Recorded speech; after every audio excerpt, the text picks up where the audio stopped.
Hey guys. So I decided I needed to do year 2023 in review. This is it. I set out to read 32 books this year.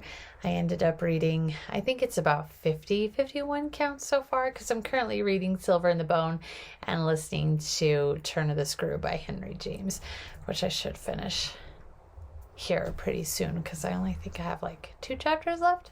Not too bad, right? Anyway, so I decided to do this year's highs and lows. So high, I was able to finish a series I started forever ago, right? So it's the Arcana Chronicles by Cressley Cole. So I started them back when she released the first book. I found it randomly at my local library. Yes, local libraries. Beautiful. Anyway, so I found it randomly at my local library. First book was published. I took a week off work and I sat and I devoured it in that week's amount of time. Actually, I think I did it in like a day or two, but it was super beautiful. Loved it. When the next book came in, I read it. Same thing. I read the next one right after that. Same thing. Gorgeous. I freaking loved it. Unfortunately, I could not get the next book because it took too long for it to come in and I just lost track of it. Well, fast forward to about a year ago, somebody dropped off all of the books at a local used bookstore, including the novella, which I'm not going to lie, totally didn't read. So I started reading them again this year, and she published the last installment of the series as I was reading them. And so I quickly ordered it on Amazon. Yay for Prime. And so I totally picked that one up. It was beautiful. I read the entire series, loved it, except for the end. Not gonna lie, the end kind of made me hate the series. Sorry, sucks, I know. Super good. It started out young adult, but I would say that as it went on, it ended up being new adult because of the adult situations, if you know what I mean. That was a pretty high point. I haven't finished a series, especially in a year, in a very long time. Another high point, Between Two Fires by Christopher Buehlman. Beautiful, beautiful, beautiful book. I love it. So I buddy read that with my husband and one of my best guy friends, and we spent a lot of time on Signal talking about it. My husband said that the audio version is Prime, that the reader is really good, does a great job with the French names. So it is set in France during the time of the Black Plague, and I am a medievalist. And so I absolutely love the time period. They even reference a story called Bisclarvet by Marie de France. It's one of her lays. This book is excellent. So if you ever get a chance to grab it, that is Between Two Fires by Christopher Buehlman. I cannot recommend it enough. 2 more that I absolutely loved. Loved. The Hazelwood and Dark Country by Melissa Albert. Also amazing. So people talk about like cozy reads and stuff. To me, this was like a cozy, dark fantasy. So I am a big lover of the horror genre, but I cut my teeth on fantasy. My very weird, like, guilty pleasure is fairy tale retellings. So this kind of marries the two.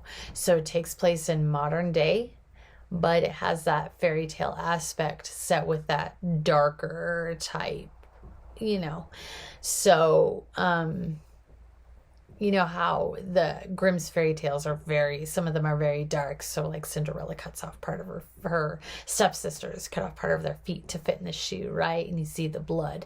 So there's that very dark aspect to the fairy tale-ness in it, but it also has that fantasy aspect while taking place in modern times, so almost like the urban fantasy genre. It's absolutely beautiful and I 100% love it, and I can't explain it without going into too much detail, but I was in a very big reading slump due to work in graduate school. Like I had a very hard time balancing reading and I couldn't find anything that I could mesh with. And I was thinking, it's been sitting on my shelf for a little bit and I really need to dig back into my fantasy roots. But this kind of towed that line, like dipped my toe into it without going full in. And it was like a big fuzzy warm Sherpa blanket, you know, and your hot cup of cider on those Silent Hill type days. And I say Silent Hill because that dark aspect with like the creeping in fog, and you just feel like one of the shattered faced nurses is gonna like drag herself out, or you'll look outside and you'll see Pyramid Head, you know, dragging across. So I'm getting into all sorts of game analogies, but you know, it's one of those type cozy reads that you're inside in this blanket with your hot cider, and you're looking outside and you see like it's something could come creeping out, you know. Perfect for that Halloween type season, but it's beautiful and I love both of them. They are so excellent. So definitely read them. The next one is, I think, The House of Salt and Sorrows. Definitely surprising. So I read The Court of Thorns and Roses. Can't remember the name off the top of my head, if you'll forgive me, but I read that when that first hit the library because it popped up in my library pretty quickly, and it wasn't good. It wasn't bad. So it was one of my fairy tale retellings, like Cruel Beauty, I think. So it was one of my fairy tale retellings when I was in one of the moods for those. It wasn't bad. It was pretty good. And then I read the other two and they progressively got worse. But this one, it was actually really good. I was surprised. I really liked the twist. I really enjoyed the twist. I'm not going to say anything. And I loved the Chimera pet. Like, that was super adorable. So my lows, I'm going to say The Last House on Needless Street. Absolutely did not like it. I thought it was a snooze fest. I saw the twist coming pretty early on. All of the characters were either very stereotypical for me or very static. Not so good. I was really bored by that. It honestly went very quickly on my to sell pile or to regift pile. Another one was Whisper Down the Lane. It very much built on the Satanic Panic, but I really didn't feel that it fulfilled. It was like, you kind of saw that one coming too. So I wasn't much in the mood for that. The other one was Lessons in Chemistry. Not so good. So hubby and I ended up wandering on to the series on Apple TV after we finished Ted Lasso, which we both absolutely loved. And we really enjoyed it. We really enjoyed the series, and I found out it was based on the book. So I quickly downloaded the book on Audible, and it was, no. The narrator, beautiful, great. Like, you couldn't do anything better for the narrator. So I highly suggest the narrator, if you can find her doing other stuff, to listen to it. She was great, but the book, not so much. So it decided to deconstruct a romanticized view of the 1950s. And I'm not saying by any means that the 1950s were perfect or great, but I feel like this nostalgic view that we had of the 1950s, the author decided that she needed to deconstruct that and take it down and like tear it apart. All of the male characters in this are either very effeminate or emasculated, or they are very misogynistic predators. If they are in a position of power, 9 times out of 10, the male is going to be going to be a predator, and they're going to try to prey on women. In this case, your main character of it, so Brie Larson's character. And if they are not that way, even Calvin, which is awful because he is very, very intelligent, he is still kind of very effeminate. It's the same with the preacher character, the gentleman that writes Calvin Evans back and forth. The across the street neighbor, her husband, is very much a stereotype too of a negative male without being the sexual predator. He is slovenly and a drunkard. So I don't like that. I don't like seeing these extremes. Either you are misogynistic predator, or you were a very weak, emasculated male. I don't like that.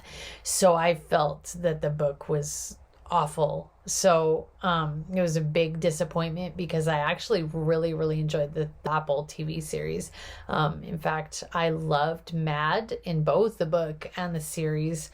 I love 630, but I'm a very much dog person. Yeah, that was a very big disappointment for me. Honestly, I don't think I had too many disappointments this year, but I would say The Last House on Needless Street, Whisper Down the Lane, and Lessons in Chemistry were the biggest disappointment, unfortunately. So my goal is I ended up I set a goal for myself of like 32 books this year. And because of first piggybacking on my husband's Audible account and then ended up getting my own Audible account, I will be at about 51-ish books this year after finishing Turn of the Screw and hopefully Silver in the Bone. But we shall see. So that is a big for me.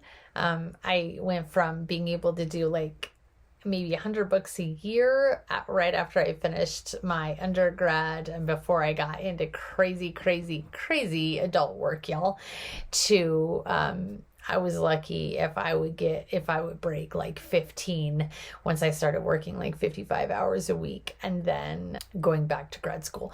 So this is a big one for me, and I'm super excited because last year I think I got 30 and I was like, I can do two more. And I ended up almost doubling what I did last year. So I'm super happy to get back in that. What's your year in review? What's your highs? What's your lows? What goals are you going to set for yourself this coming year? What goals did you bust this year? And hell, if you didn't bust any goals this year, what are you proud of? For me, I hope that I can at least stay with this upward mobility. And if not, maybe I can stick around 50 books per year. From me, from Geralt, from Siri, from Baby Yoda, from some other Star Wars character of my husband, and from the Prince of Persia back here. I hope you have an amazing end of 2023, and let's start 2024 off with a bang. Deuces, y'all.